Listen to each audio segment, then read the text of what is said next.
경기도 연천군 양덕 농가에서 아프리카 돼지열병 확진 판정이 또 나와 어젯밤부터 48시간 동안 연천 돼지농장 등에 일시 이동 중지 명령이 내려졌습니다.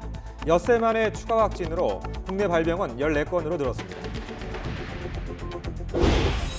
폭력을 써서라도 문재인 대통령을 끌어내려야 한다고 주장해 내란 선동 혐의로 고발당한 전광훈 목사가 지난 3일과 어제 광화문 집회에서 헌금을 걷어 논란이 일고 있습니다.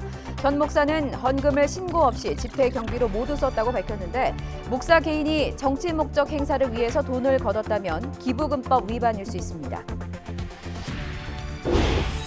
오늘 서울대학교를 상대로 한 국정감사가 열려 여야가 조국 법무부 장관 자녀 진학 의혹을 놓고 다시 격돌할 것으로 보입니다. 내일 부산시와 한국과학기술연구원 국감 역시 자녀 입학과 인턴 활동을 놓고 치열한 공방이 예상됩니다. 문재인 대통령이 어제 한글날 메시지에서 일제강점기엔 한글을 지키는 게 곧 독립운동이었다고 강조했습니다. 일본의 수출 규제 100일을 앞두고 다시 한번 그 길 의지를 다진 것으로 해석됩니다. 법원 공무원이 술에 취한 채 목적지를 묻는 택시기사를 마구 때려 경찰에 붙잡혔습니다. 공무원 신분증을 내보인 뒤 자신이 누군지 아느냐며 다짜고짜 폭행을 계속했습니다. 군 당국이 군사훈련을 받는 여성 후보생이 외박하고 돌아오면 임신 여부 검사를 해야 한다는 규정을 최근까지 유지한 것으로 드러났습니다. 또 종교 활동을 강제하고 이성교제까지 엄격히 금지하고 있는 것으로 드러나 시대착오적인 규정을 손봐야 한다는 지적이 나옵니다. 여러분 안녕하십니까? 10월 10일 목요일 굿모닝 YTN 시작합니다. 경기도 연천에서 아프리카 돼지열병이 추가로 확진되면서 국내 발병 건수가 14건으로 늘었습니다. 정부는 어젯밤부터 48시간 동안 연천군 돼지농장 등에 대해서 일시 이동 중지 명령을 내렸습니다. 김주환 기자가 보도합니다. 경기도 연천군 신서면의 한 돼지농장에서 들어온 의심 신고가 아프리카 돼지열병 확진으로 판정됐습니다. 지난 3일 이후 6일 만에 추가 확진으로 국내 아프리카 돼지열병 발병 건수는 모두 14건으로 늘어났습니다. 앞서 이 농장은 어미돼지 4마리가 식욕부진 등 이상 증상을 보여 농장주가 연천군에 신고했습니다. 방역당국은 의심 신고 접수 직후 초동방역팀을 보내 사람과 가축, 차량의 이동을 통제하고 소독을 벌였습니다. 돼지 4천여 마리가 있는 이 농장에는 아프리카 돼지열병의 감염 경로 가운데 하나로 지목되는 잔반을 먹이로 주지 않은 것으로 확인됐습니다. 이 농장의 반경 3km에는 또 다른 농장 3곳에서 4,120여 마리의 돼지를 사육하고 있습니다. 이 농장은 경기도 고양, 포천, 양주, 동두천 그리고 강원도 철원과 함께 정부가 지정한 아프리카 돼지열병 완충 지역 내에 자리하고 있습니다. 연천의 경우 발생 농가 반경 10km 방역대 밖을 완충 지역으로 정했는데 이 농장은 방역대 바깥에 위치한 곳입니다. 정부가 아프리카 돼지열병 추가 확산을 막기 위해 완충 지역을 정한 지 하루도 채 지나지 않아 추가 확진 사례가 나오면서 이미 발생한 농장으로부터의 수평 전파 우려가 커질 전망입니다. 정부는 어젯밤 11시 10분부터 내일 밤 11시 10분까지 48시간 동안 돼지에 대해 일시 이동 중지 명령을 내렸습니다. 그러나 연천군 내에서 진행 중인 수매와 살처분을 조속히 마치기 위해 도축장 출하 등을 위한 가축 운반 차량의 이동은 이번 일시 이동 중지 명령 대상에서 제외했습니다. YTN 김주환입니다. 최근 비무장지대 야생 멧돼지 폐사체에서 아프리카 돼지열병 바이러스가 검출돼 비상이 걸린 가운데 DMZ 철책 이남 지역 멧돼지에선 지금까지 바이러스가 검출되지 않은 것으로 확인됐습니다. 환경부 소속 국립환경과학원은 국내 야생 멧돼지와 북한과 접경 지역의 하천수 등을 조사한 결과 비무장지대 내 멧돼지 한 마리를 제외하면 현재까지 바이러스가 검출된 사례가 없다고 밝혔습니다.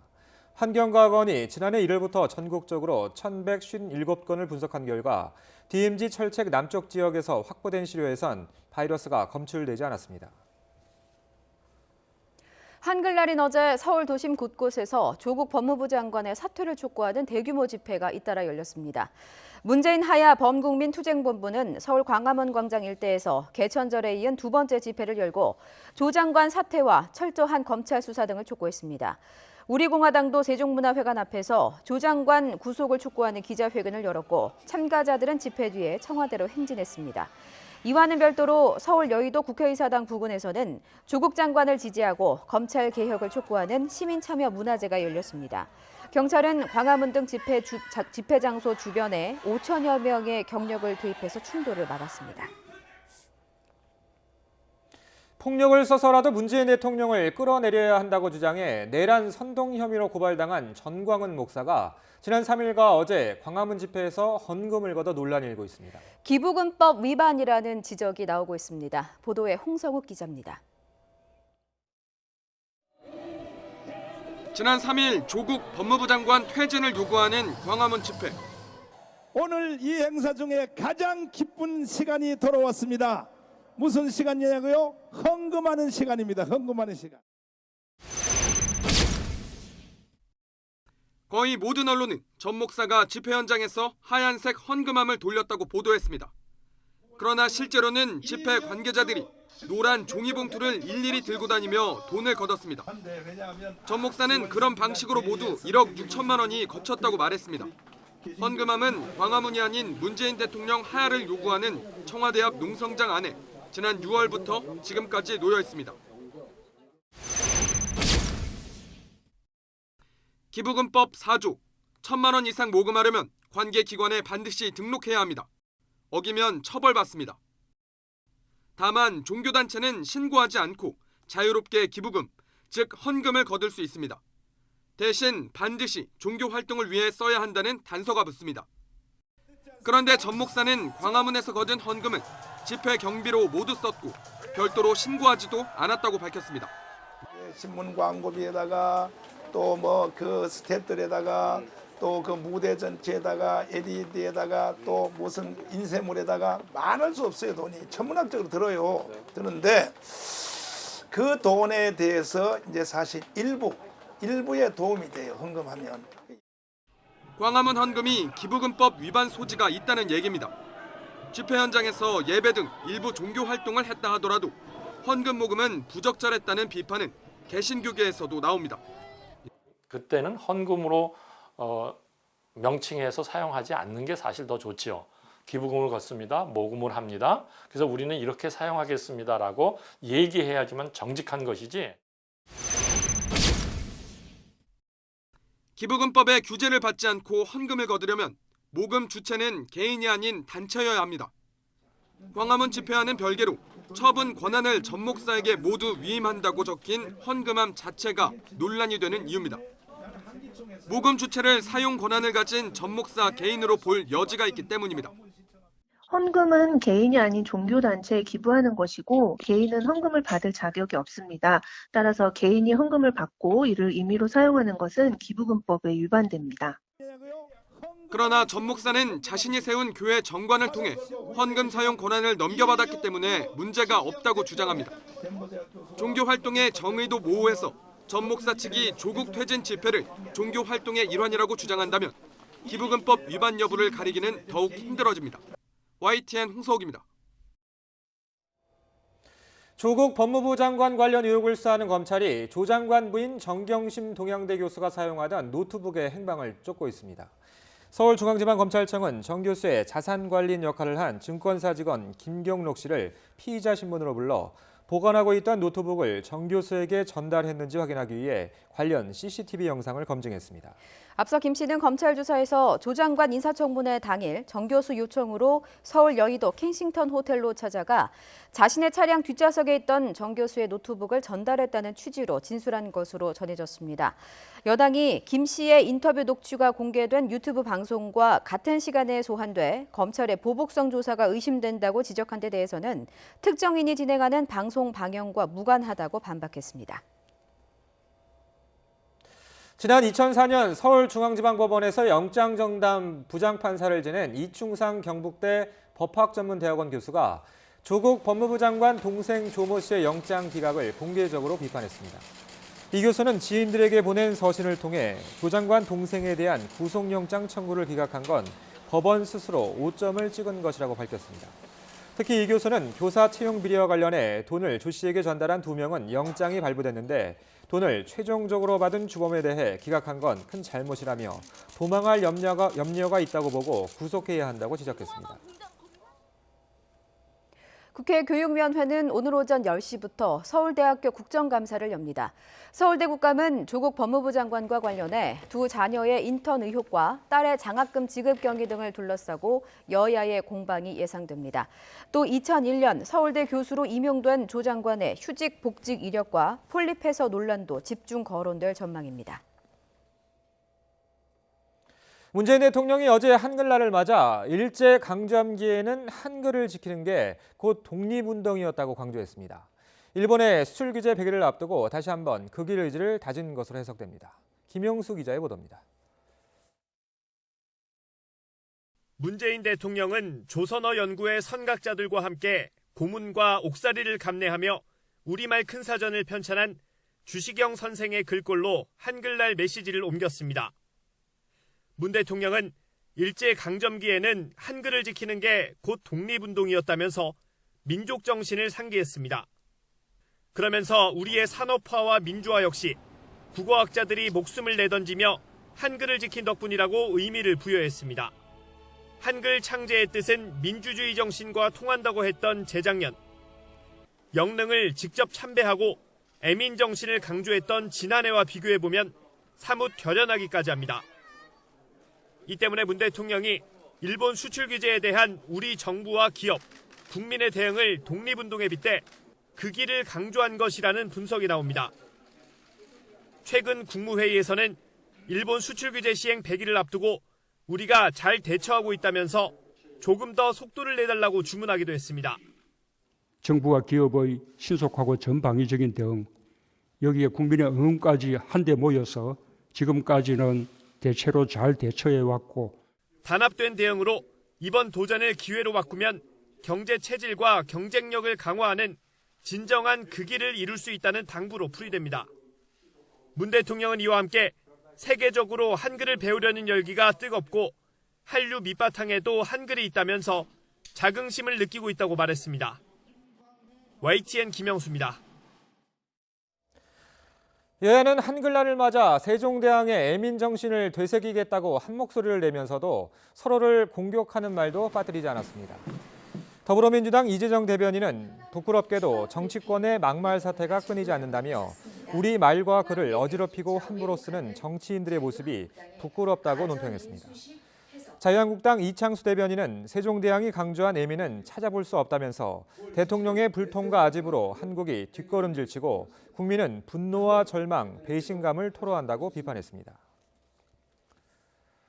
김정은 북한 국무위원장의 활동 모습이 한 달 만에 공개됐습니다. 농장을 현지 지도하며 자력갱생을 강조했습니다. 이런 가운데 북한의 관영 매체는 과거에 발사했던 대륙간 탄도미사일 ICBM 장면을 공개했습니다. 어떤 의도가 있는 건지 한현희 기자가 취재했습니다. 북한 김정은 국무위원장이 벼이삭을 들고 한바구음을 짓고 있습니다. 수확철이 다가오는 농장을 직접 찾아 지도 활동을 펼치는 겁니다. 김 위원장은 농업 분야 발전을 위해 과학기술이 중요하다고 역설하며 자력갱생을 강조했습니다. 세계적 수준의 우량 품종들을 더 많이 역종 개발함으로써 인민들의 식량 문제, 먹는 문제를 푸는 데서 결정적 전환을 일으켜야 한다고. 김정은 위원장이 공개석상의 모습을 드러낸 건 지난달 10일 초대형 방사포 시험 사격 지도 이후 거의 한 달 만입니다. 스톡홀름 북미 실무 협상이 결렬된 뒤로는 첫 공개 활동인데 이를 민생 행보로 선택해 북미 협상에 연연하지 않고 자력으로 먹는 문제를 해결하고 경제 발전에 집중하겠다는 의지를 표현한 것이란 분석입니다. 북미 협상이 잘 안 될 경우에도 자체 경제력으로 버티자는 의미이기 때문에 최근 스톡홀름 북미 실무협상이 북한의 관점에서는 결렬되었기 때문에 더더욱 자력갱생을 강조한 것으로 봅니다. 이런 가운데 조선중앙TV는 발사 중단을 선언한 대륙간 탄도미사일 ICBM 시험 발사 장면을 여럿 포함한 새 기록 영화를 방영했습니다. 영화는 각 분야 자력갱생 성과를 전하고 있는데 국방 분야를 소개하며 특히 ICBM 발사 장면을 강조했습니다. 노동당 창건일을 앞두고 김정은 위원장이 자력갱생을 강조하고 ICBM을 내비친 것은 내부 결속을 다지는 동시에 미국의 태도 변화를 촉구한 것이란 분석입니다. YTN 한현입니다. 외교부는 유럽연합 6개국이 발표한 북한의 잠수함 발사 탄도미사일 SLBM 시험 발사 규탄 공동성명을 존중한다는 입장을 밝혔습니다. 외교부 당국자는 지난 8일 안보리 비공개 회의에서 북한 미사일 관련 논의가 있었고 이후 EU 6개국이 공동 입장을 표명했다며 이를 존중한다고 말했습니다. 다만 안보리 결의 위반 여부를 두고는 안보리에서 최종적으로 결정할 사안이라며 말을 아꼈습니다.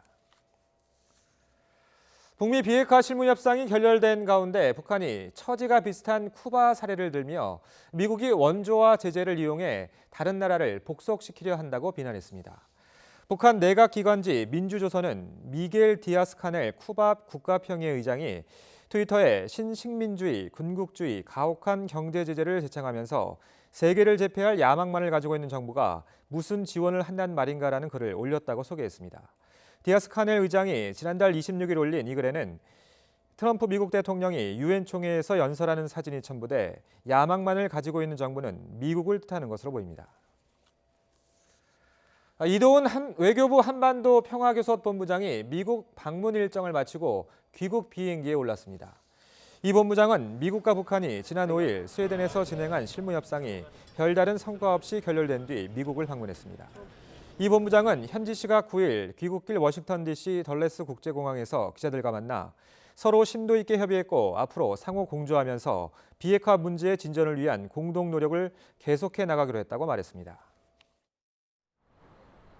오늘 출근길도 큰 일교차를 염두에 둔 옷차림하셔야겠습니다. 현재 서울 기온 10.7도로 어제 같은 시각보다는 3도가량 높지만 여전히 예년 기온을 밑돌며 쌀쌀합니다. 낮에는 강한 가을볕이 내리쬐면서 기온이 19도까지 크게 오르겠습니다. 오늘 전국의 미세먼지 농도 좋음순으로 바깥 활동하기 무난하겠습니다. 현재 중부지방을 중심으로 구름 많은 모습입니다. 충청 내륙과 남부 내륙에는 1km 미만의 안개가 낀 곳이 있어서 교통 안전에 주의하셔야겠습니다. 낮에는 안개가 걷히고 전국적으로 맑은 하늘이 드러나겠고요. 낮 기온 서울이 19도, 대전 20도, 광주와 대구는 23도로 일교차가 크게 벌어지겠습니다. 19호 태풍 하기비스는 일요일 새벽쯤 일본 도쿄에 상륙할 것으로 전망됩니다. 우리나라는 태풍의 간접 영향으로 내일 오후부터 모레까지 제주와 남해안, 동해안 지역에는 초속 15m 안팎의 강풍이 불겠고요. 제주와 남해상, 동해상에는 물결이 최고 5m까지 높게 일겠습니다. 당분간 내륙은 맑고 일교차 큰 가을 날씨가 계속되겠습니다. 다만 동해안 지역은 동풍의 영향으로 내일부터 모레까지 비가 내릴 것으로 보이니까요. 참고하시기 바랍니다. 지금까지 상암동 야외 스튜디오에서 YTN 권혜인입니다. 내가 누군지 아느냐며 만취 상태로 택시기사를 마구 폭행한 법원 공무원이 경찰에 붙잡혔습니다. 나혜인 기자가 단독 보도합니다. 한밤중 택시 옆에서 술 취한 승객이 택시기사를 상대로 실랑이를 벌입니다. 취객은 갑자기 주머니에서 신분증을 꺼내더니 택시기사 머리를 내리치기 시작합니다. 그러더니 아예 주먹으로 택시기사 턱 부분을 때리기까지 합니다. 흥분을 가라앉히지 못한 이 사람은 결국 택시기사의 옷까지 찢어버렸습니다. 택시기사를 때린 이 취객은 현직 공무원으로 법원행정처 서기관입니다. 사건이 일어난 현장입니다. 이곳에서 술에 취해 난동을 부리던 가해자는 공무원 신분증을 내보인 뒤 다짜고짜 폭행을 저질렀습니다. 폭행을 하면서 택시기사에게 계속 내뱉은 말은 내가 누구인지 아느냐는 말이었습니다. 법원 명찰이더라고요. 멘트를 빼가지고 머리를 계속 치는 거야, 여기를. 내가 누군지 아냐고, 나 이런 사람이야 이러면서 막 때리고, 막 여기 때리고, 여기 때리고. 이 공무원은 택시기사가 목적지를 구체적으로 묻자 다짜고짜 시비와 폭행을 시작한 겁니다. 어이가 없죠. 왜냐면 거기 법을 지키는 공무원이가 사실은 시민들을 위해서 저걸 해줘야 되는 분들이 아니에요. 에? 또 더군다나 서민들 아니에요, 택시기사들은. 근데 그런 사람들을 갖다가 폭행한다는 것은 이거는 말이 안 되는 거죠. 경찰이 출동한 뒤에도 난동은 계속됐고 수갑을 차고야 멈췄습니다. 법원 행정처는 자세한 사건 경위를 파악한 뒤 적절한 조처를 하겠다고 밝혔습니다. YTN 나혜인입니다. 인천 삼산경찰서는 어머니를 폭행해서 의식불명에 빠지게 한 아들 A씨를 구속했습니다. A씨는 지난 4일 저녁 7시 반쯤 인천시 부평구 자택에서 어머니를 수차례 폭행해 중상을 입힌 혐의를 받고 있습니다. A씨의 어머니는 다른 가족의 신고로 인근 병원으로 옮겨졌지만 현재까지 의식이 없는 것으로 알려졌습니다. 경찰은 A씨가 정신적으로 문제가 있다는 가족들의 진술을 토대로 정확한 범행 동기를 조사하고 있습니다. 버섯 따러 산에 가시는 분들 조심하셔야겠습니다. 강원도 인제에서 버섯 채취를 하다 추락한 것으로 추정되는 사망 사고가 났습니다. 밤사이 사건 사고 김평정 기자입니다.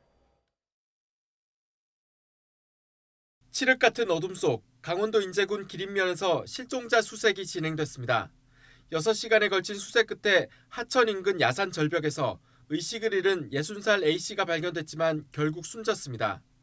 경찰은 A씨가 버섯을 채취하다 추락했을 가능성 등 정확한 사고 원인을 조사하고 있습니다. 시뻘건 화염이 건물 옥상을 집어삼켰습니다. 어젯밤 10시쯤 서울 관철동 종강역 근처 상가에서 불이 나 2명이 연기를 들이마셔 병원으로 옮겨졌습니다. 소방당국은 외부로 노출된 비상계단에서 불이 시작된 것으로 보고 정확한 화재 원인을 조사하고 있습니다. 이에 앞서 9시 20분쯤에는 경남 김해시 진영읍에 있는 스포츠 용품점에 불이 났습니다. 이 불로 매장 2층이 탔지만 영업이 끝난 뒤여서 인명피해는 없었습니다. 전남 진도군 맹골도 남쪽 24km 해상에서는 선원 12명을 태운 39톤급 유자망 어선에 불이 났습니다.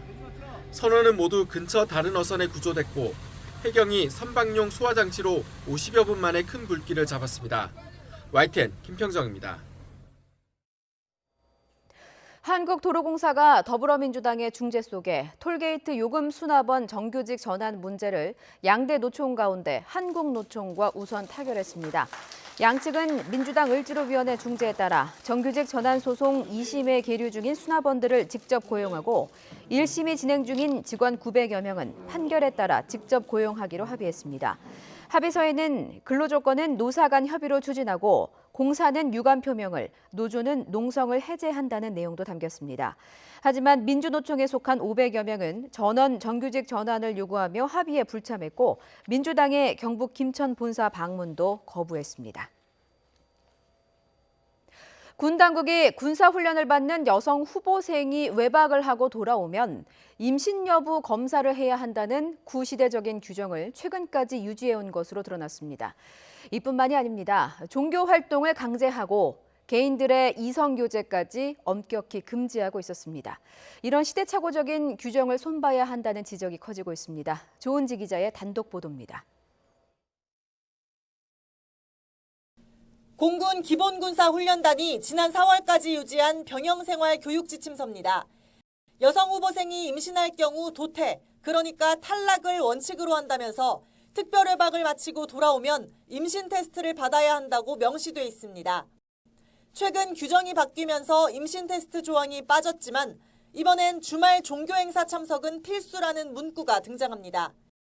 기존 규정은 종교행사에 강제로 참여하도록 할 수 없다고 했는데 오히려 거꾸로 간 겁니다. 상명하복, 기강이 중요한 특성을 고려하더라도 인권 침해를 넘나드는 군의 규정은 다양한 조직에 다채로운 모습으로 퍼져 있습니다. 1학년 생도들끼리나 같은 중대 생도, 지위 계통에 있는 생도는 물론 생도와 교내 근무 장병 등과의 이성교제는 금지했습니다. 이성교제에 깐깐한 조건을 붙인 육군사관학교의 이런 규정은 지금도 대동소이 비슷비슷합니다. 해사는 1학년 생도는 훈용 목적상 이성교제를 금지한다고 명시했고 공사 역시 건전한 판단력과 생활 적응을 위해 이성교제를 제한하는 생활 규정이 있습니다. 지난 2013년 국가인권위원회가 1학년 생도의 이성교제를 금지한 규정은 차별이라며 개선을 권고했지만 모두 약속한 듯 모르쇠로 일관하는 겁니다.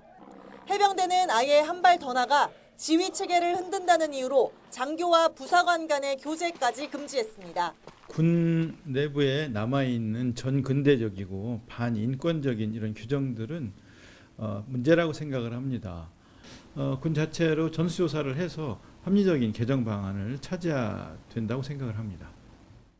군 당국은 사실상 사문화된 규정이라면서도 인권과 기본권을 침해할 수 있는 부분에 대해서는 개선을 노력하겠다고 사실상 원론적으로 대답했습니다. YTN 조은지입니다.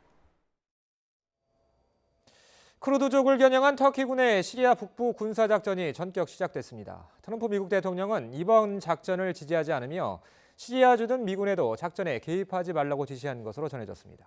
조승희 기자가 보도합니다.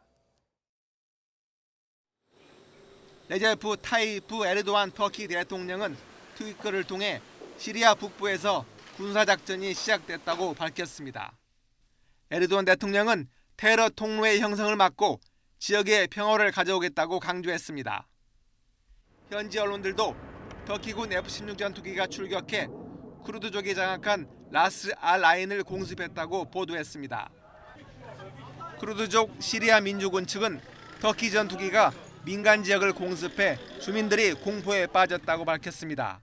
جاهزين لأي هجوم من قبل أردوغان بس بالمقابل نحن ندعو الأمم المتحدة ندعو المنظمات الدولية والعالمية. 사실 터키의 군사작전 개시는 미군 철수가 도화선이 되었다는 게 중론입니다. 지난 6일 백악관이 돌연 터키가 군사작전을 추진할 것이며 미국은 그 작전에 지원도 개입도 하지 않을 것이라고 밝혀 미군 철수 가능성을 강력 시사했기 때문입니다. 실제 트럼프 대통령은 시리아 주둔 미군에 이번 군사작전에 관여하지 말라고 지시했다고 폭스뉴스가 보도했습니다. 이에 따라 쿠르드 민병대가 터키 공군의 공습 이후 미군의 지원을 요청했지만 무의로 돌아간 것으로 전해졌습니다. 하지만 트럼프 미국 대통령은 실제 터키가 군사작전을 개시하자 미국은 이 공격을 지지하지 않으며 미국은 터키의 이런 작전이 나쁜 생각이라는 입장을 분명히 해왔다고 밝혔습니다. YTN 조승입니다. 국제사회는 일제히 터키의 공격을 비난하고 나섰습니다. 터키가 동맹국으로 참여하고 있는 나토 역시 우려를 감추지 않았습니다. 박상남 기자의 보도입니다.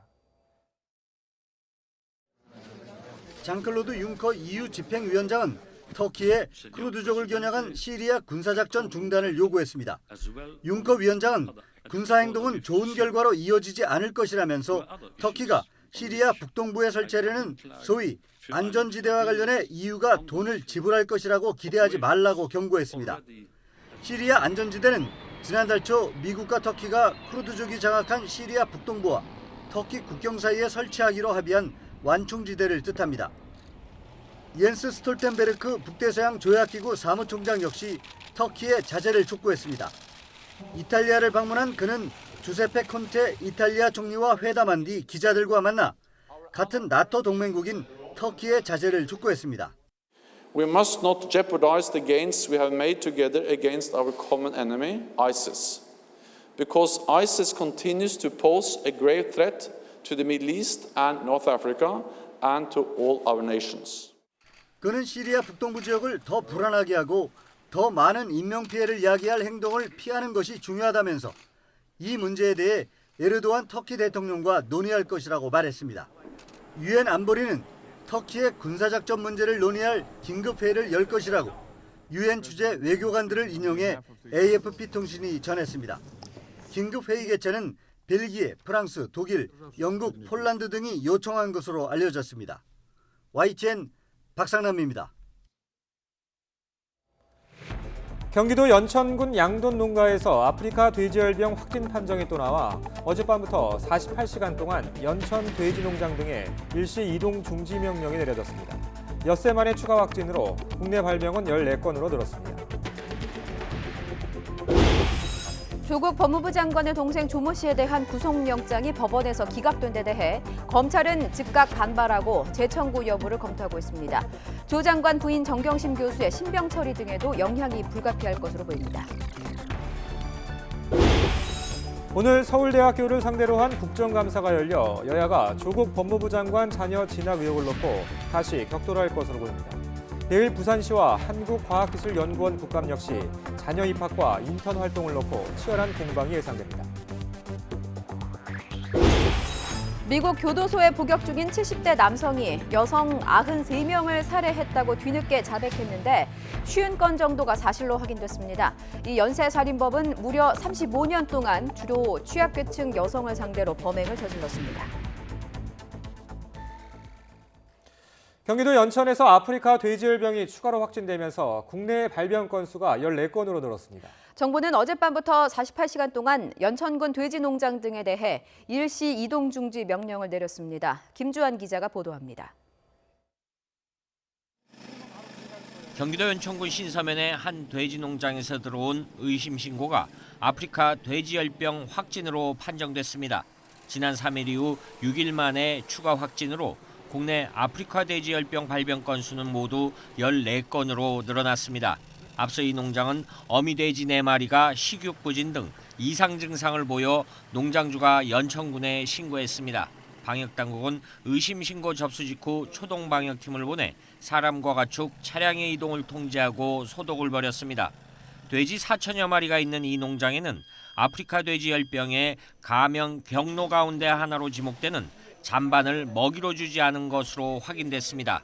이 농장의 반경 3km에는 또 다른 농장 3곳에서 4,120여 마리의 돼지를 사육하고 있습니다.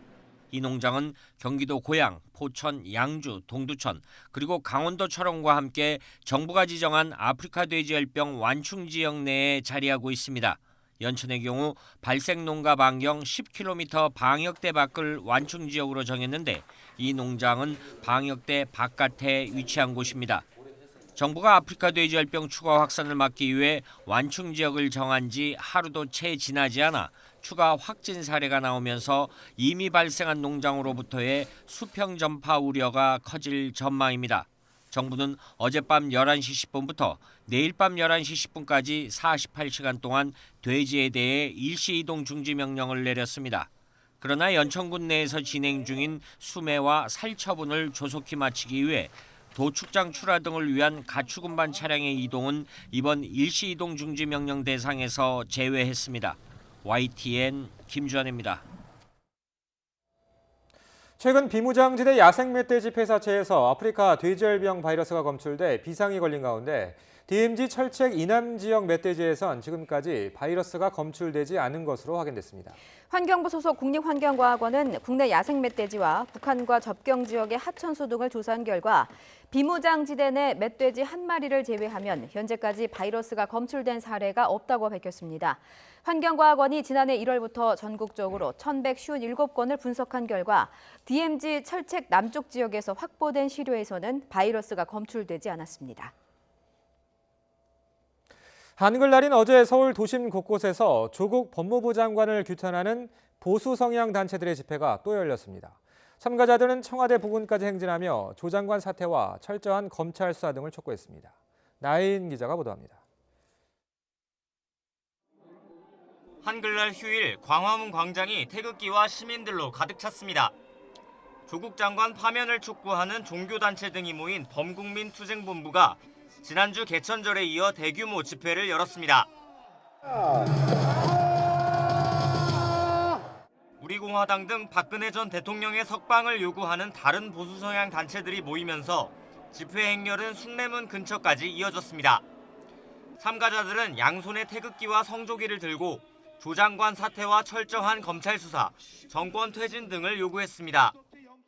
조국 같은 사람은 이런 도덕적으로 흠결 있는 사람을 왜 끝까지 밀어붙이는지 도무지 알 수가 없어서 이거는 그냥 있어서 안 되겠다.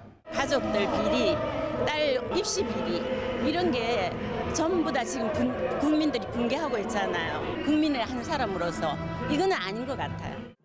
집회 뒤에는 청와대 부근까지 행진이 이어졌습니다. 손에 태극기를 든 참가자들은 청와대로 향하며 조 장관과 문 대통령에 대한 비판의 목소리를 이어갔습니다. 집회 여파로 광화문부터 숭례문까지 남북으로 전차로가 막혔고 종로 1, 2가와 세문안로 일대도 양방향 차량 통행이 통제됐습니다. 경찰은 집회 장소 주변에 84개 중대 5천여 명의 경력을 투입해 충돌을 막았습니다. 여의도 국회의사당 부근에서는 조국 장관을 지지하는 시민문화제가 열렸습니다. 이들은 우리가 조국이다라는 제목으로 인터넷 커뮤니티 회원들을 중심으로 야당을 규탄하고 검찰 개혁을 촉구했습니다. YTN 나혜인입니다. 조국 장관 동생의 구속영장이 기각되자 검찰은 즉각 반발했습니다. 사실상 영장을 다시 청구하겠다는 의지를 드러낸 것으로 보이는데 조 장관 부인 정경심 교수에 대한 수사 일정에도 영향이 불가피할 전망입니다. 강희경 기자가 취재했습니다. 목에 보호대를 한 조국 장관 친동생 조모 씨가 법원의 영장 기각으로 구치소를 빠져나옵니다. 공동학원 공사비 소송 위장 소송이라는 어떻게 생각하십니까? 혹시 장관과 협의하신 적 없으십니까? 법원은 조 씨가 받는 혐의별로 영장 기각 사유를 나눠 조목조목 설명했습니다. 먼저 웅동학원 사무국장을 지내며 허위 소송으로 학원에 손해를 끼쳤다는 배임 혐의를 주요 범죄로 지목하며 다툼의 여지가 있다고 밝혔습니다. 교사 채용을 대가로 뒷돈을 받은 혐의, 배임 수재에 대해서는 조 씨가 사실관계를 대체로 인정하고 있다는 점을 들었습니다. 허리 디스크를 호소했던 조 씨의 건강 상태도 기각 사유로 언급됐습니다. 새벽 늦게까지 수사팀 대부분이 남아 영장 발부를 기다렸던 검찰은 즉각 반발했습니다. 혐의의 중대성과 입증의 정도, 금품 전달자 2명이 이미 모두 구속된 점 등에 비춰보면 법원 결정을 이해하기 어렵다는 겁니다. 또 핵심 혐의를 인정하고 영장 신문을 포기했다는 점도 거듭 강조하며 영장 재청구 여부를 검토하겠다고 밝혔습니다. 다만 영장 기각으로 조 장관 부임 정경심 교수의 수사 일정에도 영향이 불가피할 것으로 전망됩니다. 검찰은 정 교수를 이미 3차례 불러 조사한 데 이어 증거인멸을 도운 혐의를 받는 증권사 직원 김경록 씨도 피의자로 보고 수사 속도를 높이고 있습니다. 김 씨가 정 교수에게 노트북을 전달한 정황이 담긴 CCTV 내용을 정 교수가 부인하자 김 씨를 상대로 재차 검증 절차를 진행했습니다. 정 교수에 대해서도 영장 청구를 신중하게 검토하고 있는 검찰은 조 장관 동생 영장 기각으로 후폭풍을 고려하지 않을 수 없게 됐습니다.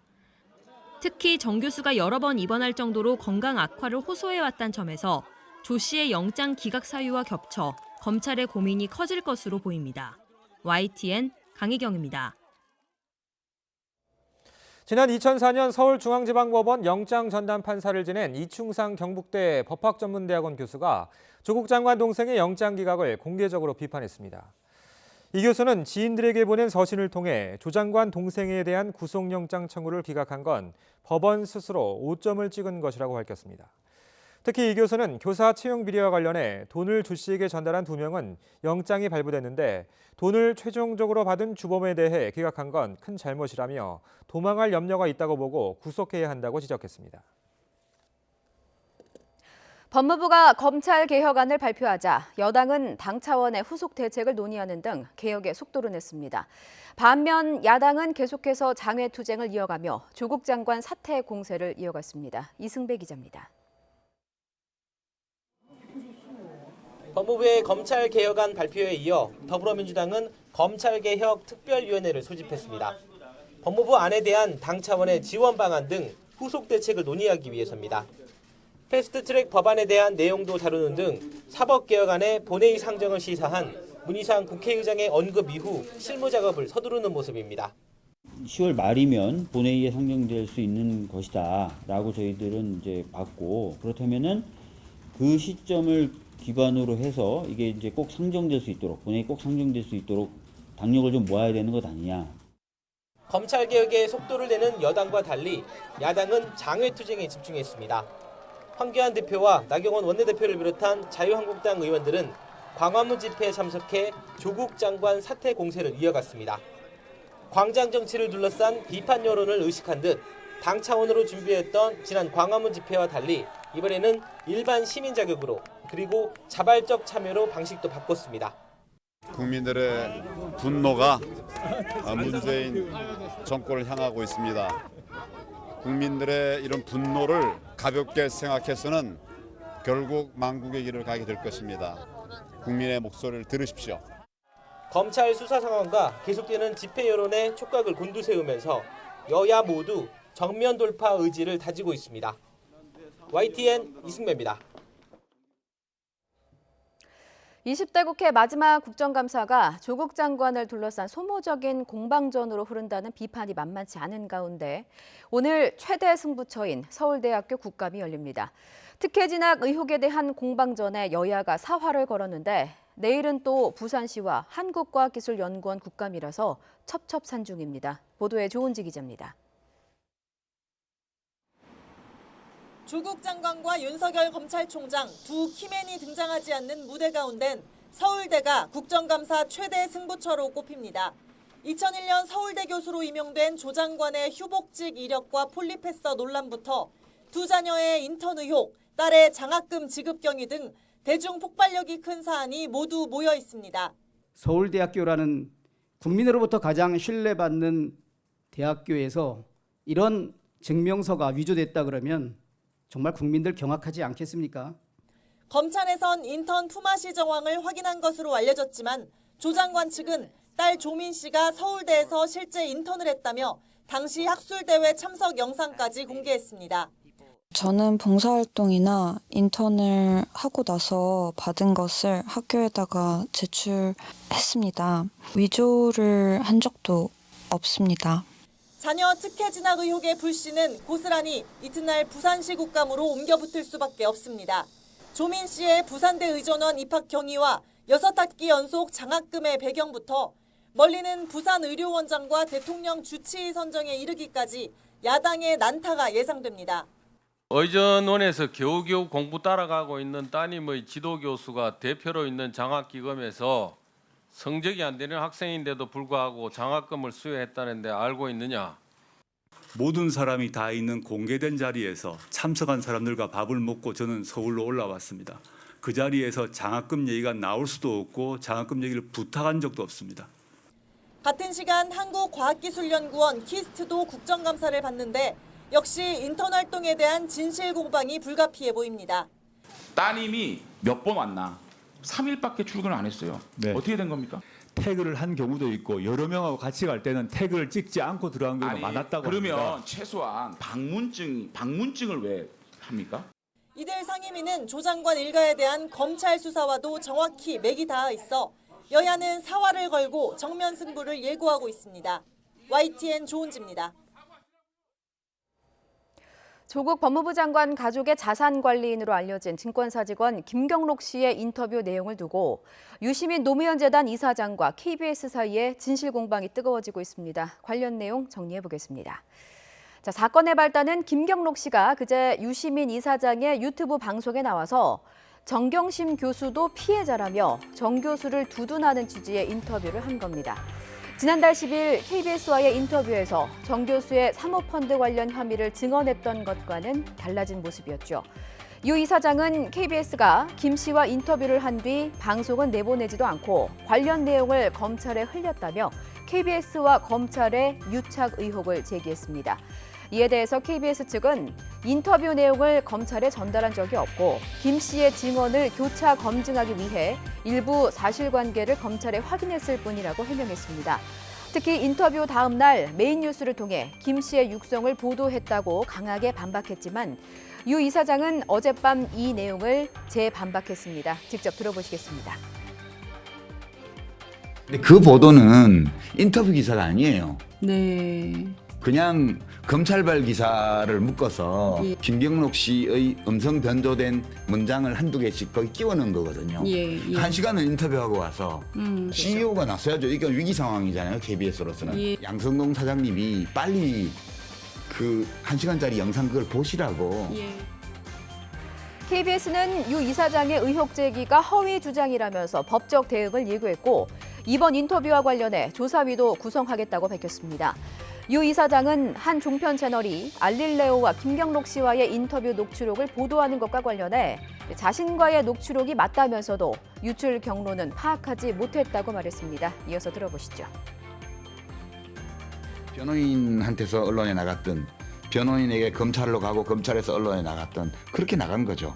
예. 그래서 변호인 측에 아주 무거운 항의를 지금 하고 있는 상황이고요. 뭐 그쪽에서는 물론 자기들이 안 줬다고 얘기를 하고 있죠.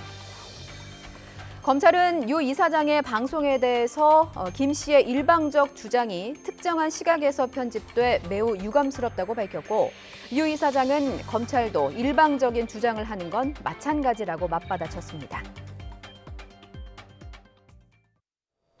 오늘 출근길도 두툼한 가을 외투를 꺼내 입고 나오셔야겠습니다. 오늘 아침 어제보다 기온이 조금 높긴 하지만 여전히 쌀쌀한데요. 서울과 광주 10도, 대관령 2.7도까지 떨어져 있습니다.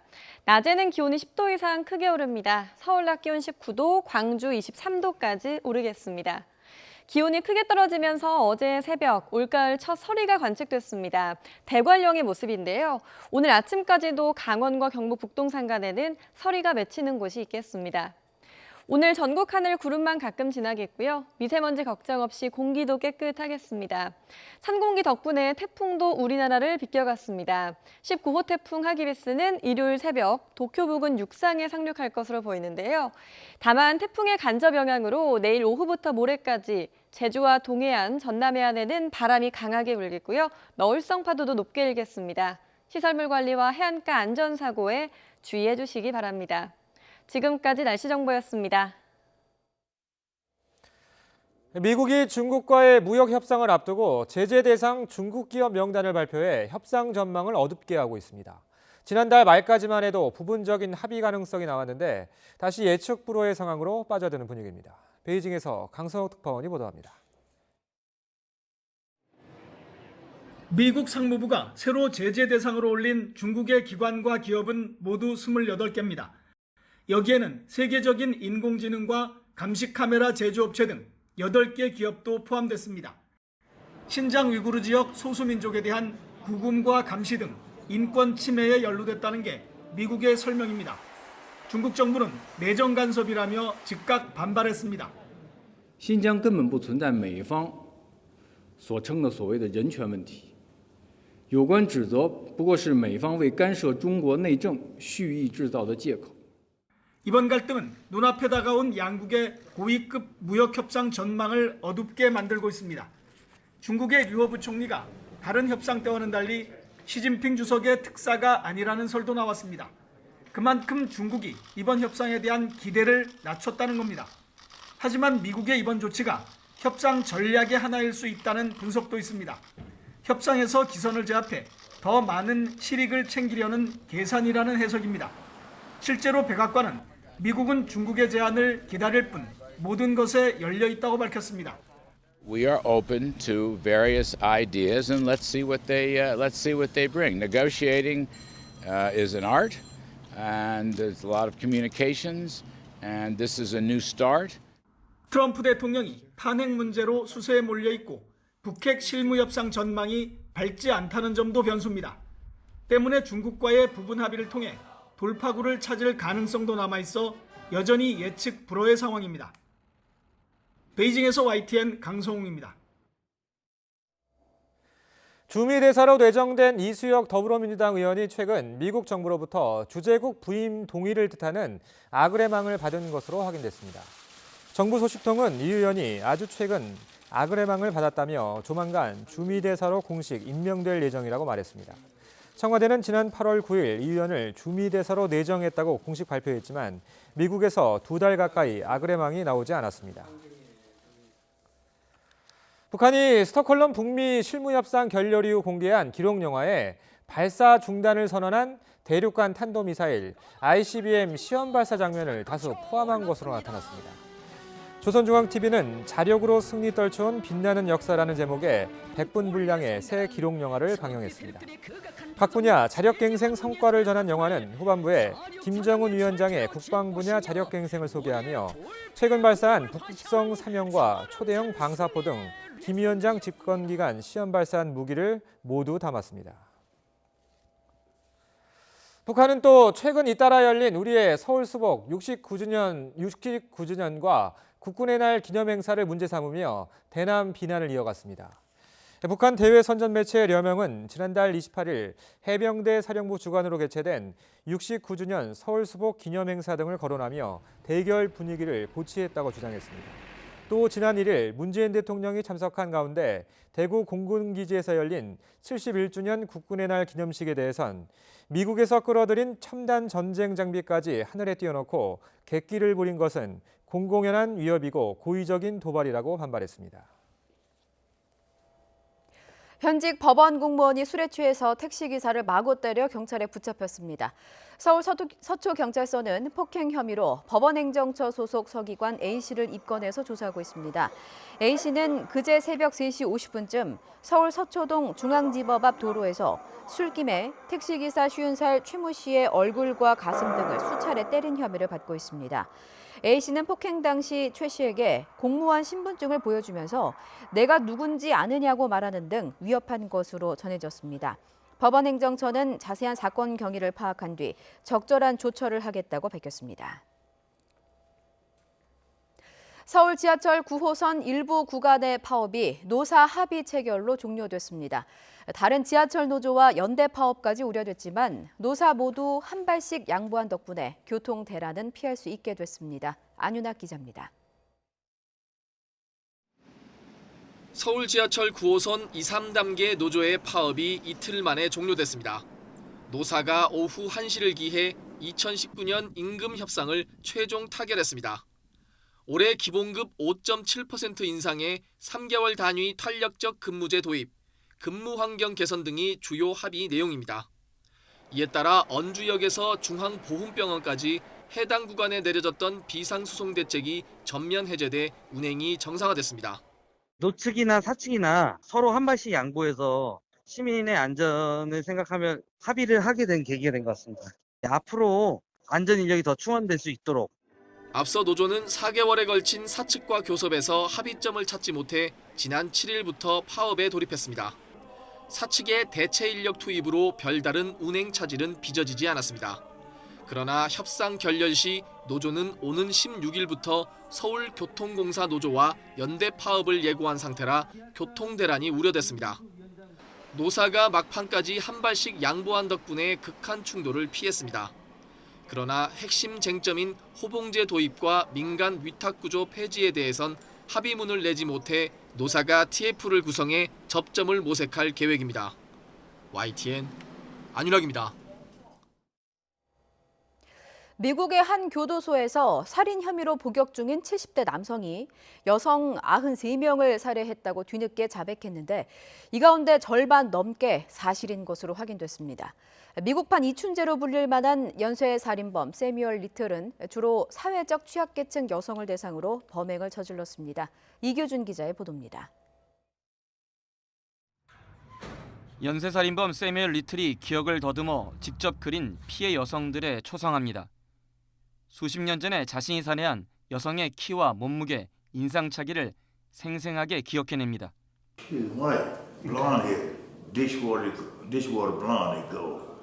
싸늘한 미소를 머금고 범행 과정을 담담하게 진술하는 모습은 전형적인 사이코패스였습니다.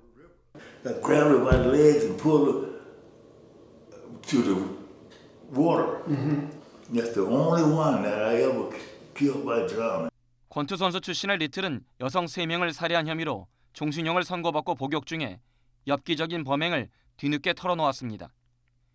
지난 1970년에서 2005년 사이에 주로 마약 중독자나 성매매 여성 등 사회 취약계층 여성을 대상으로 범행을 저지른 것으로 드러나 미국 수사망의 허점에 경종을 울리고 있습니다.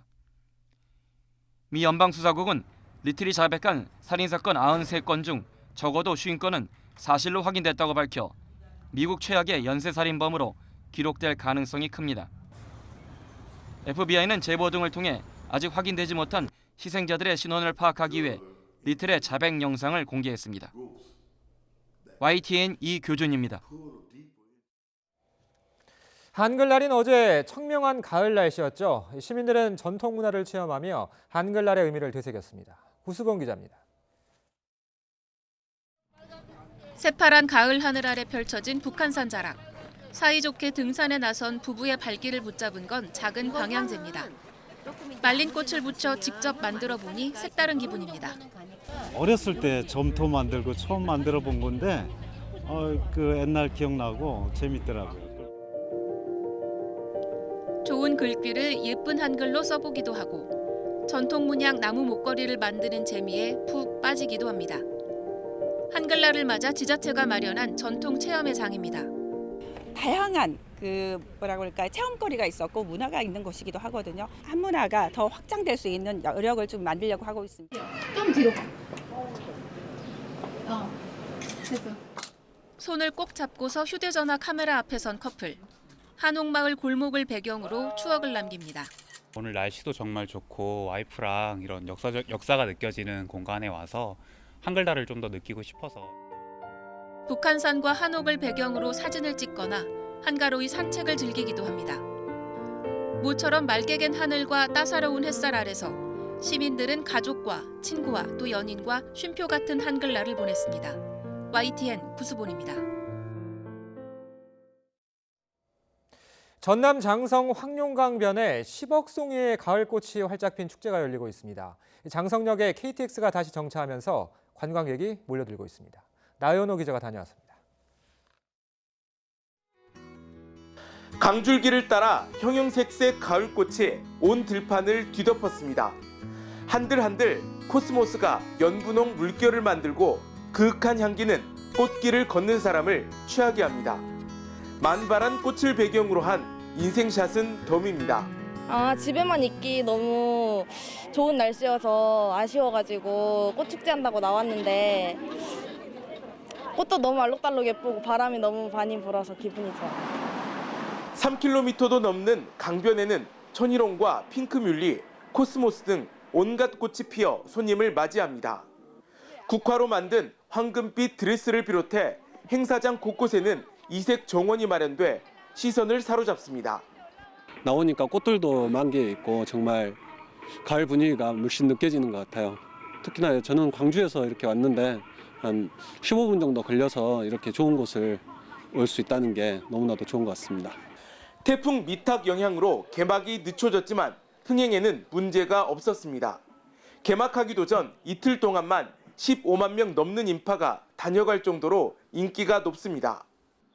대한민국에서 가장 아름다운 꽃강 장성 황룡강에는 10억 송이의 가을꽃으로 가득합니다. 13일까지 개최되는 장성 황룡강 노란꽃 잔치에 오셔서 소중한 분들과 함께 아름다운 꽃길을 걸어보시고 멋진 추억을 만들어 보시기 바랍니다.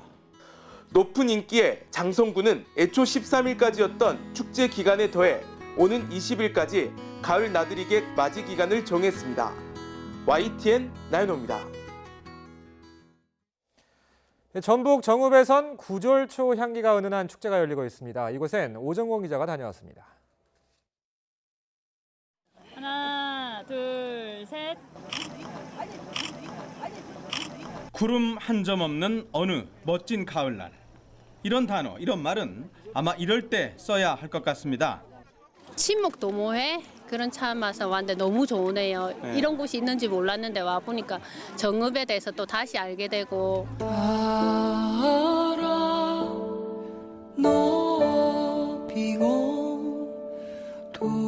절정을 향해서 내달리고 있는 하얀 구절초에 색에 취하고 또 은은한 향기에 취한 나들이객들.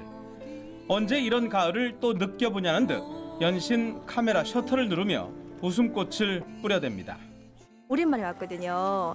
근데 이렇게 또 다시 보니까 너무나 예쁜 꽃이 피어 있어서 또 감이 새롭고 또 가을 분위기가 물씬 나서.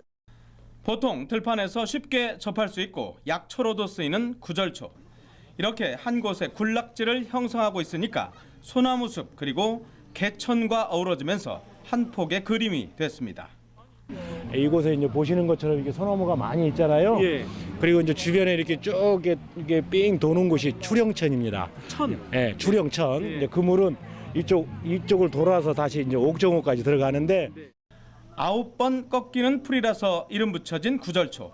꽃말은 어머니의 사랑. 지난해 이 전국 최대 규모 구절초 축제장에는 60만 명 이상이 다녀갔습니다. 네, 구절초 축제 공식적인 축제 기간은 이달 20일까지입니다. 하지만 꽃이죠. 이 꽃이 지기 전에만 이곳에 오시면은 언제라도 이렇게 가을의 정취를 흠뻑 느낄 수 있을 것 같습니다. 갑자기 기온이 뚝 떨어진 날씨. 하지만 가을을 즐기기엔 더없이 좋은 날. 노랗게 익은 들판의 벼는 수확의 손길을 기다리고 있고 활짝 핀 코스모스는 어서 날 보러 오라고 계속 손짓하고 있습니다. YTN 오점곤입니다.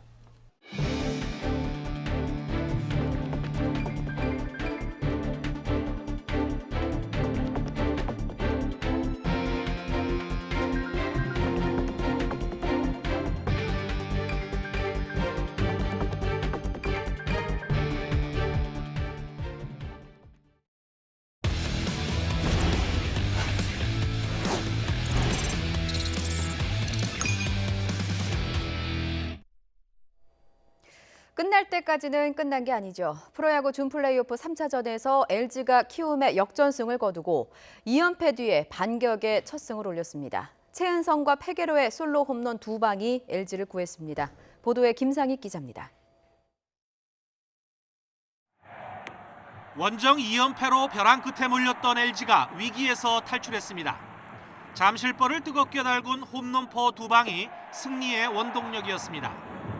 0대2로 끌려가던 2회, 정주현의 적시타로 한 점을 쫓아간 LG는 4회 최은성이 2대2 동점을 만드는 솔로포를 쏘아올려 승부를 원점으로 돌렸습니다.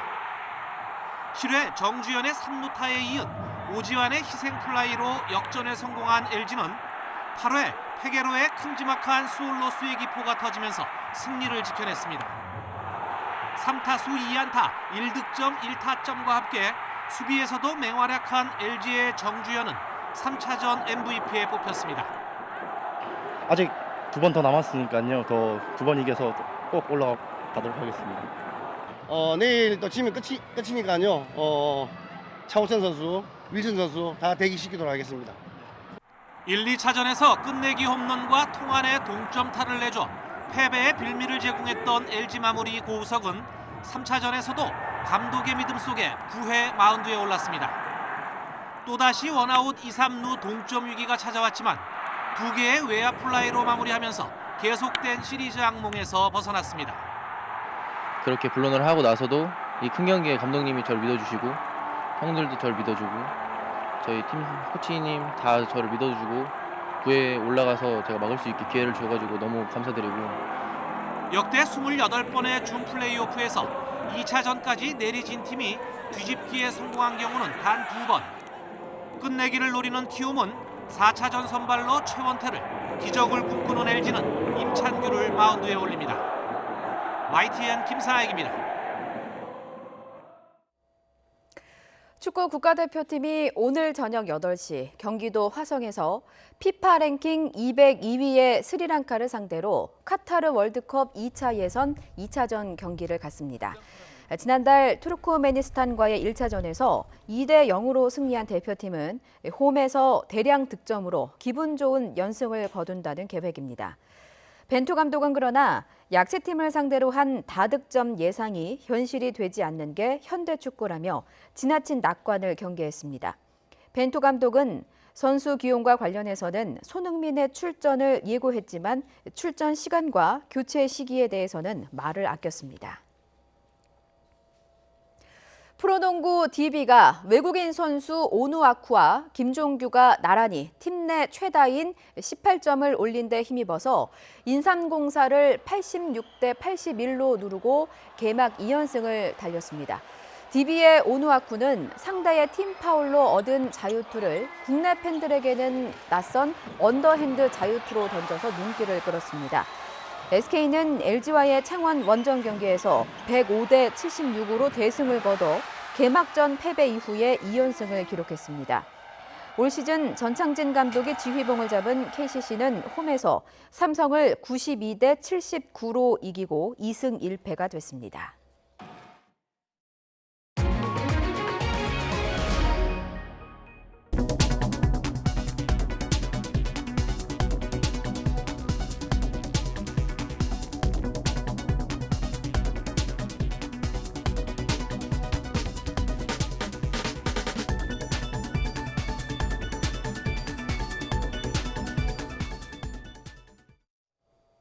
깊어가는 가을과 함께 일교차가 점점 커지고 있습니다.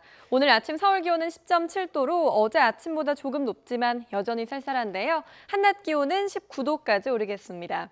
오늘 전국 하늘 맑은 가운데 미세먼지 걱정 없이 공기도 깨끗하겠습니다. 위성 영상입니다. 중부지방을 중심으로 구름이 많이 낀 모습인데요. 낮 동안에는 구름이 걷히고 전국이 맑겠습니다. 아침까지 강원과 경북 북동 산간에는 서리가 내리는 곳이 있겠습니다. 19호 태풍 하기비스는 일요일 새벽 도쿄 부근 육상에 상륙할 것으로 보입니다. 다만 태풍과 찬 공기 간의 기압 차이로 내일 오후부터 제주와 동해안, 전남해안에는 바람이 강하게 불겠습니다. 현재 기온 어제보다 조금 더 높습니다. 서울 11.1도, 강릉 14.5도, 울산 12.4도를 가리키고 있는데요. 낮에는 기온이 10도가량 크게 오르겠습니다. 서울 낮 기온 19도, 강릉 22도, 광주 23도, 창원과 부산 24도까지 오르겠습니다. 내일부터 주말까지 동해안 지역에는 비가 오겠고요. 내륙 지역은 맑고 선선한 가을 날씨가 이어지겠습니다. 지금까지 날씨 정보였습니다. 들으신 것처럼 아침 기온이 쌀쌀합니다. 출근길에 걷어 챙기는 거 잊지 마십시오. 굿모닝 화이트는 잠시 후에 뵙겠습니다.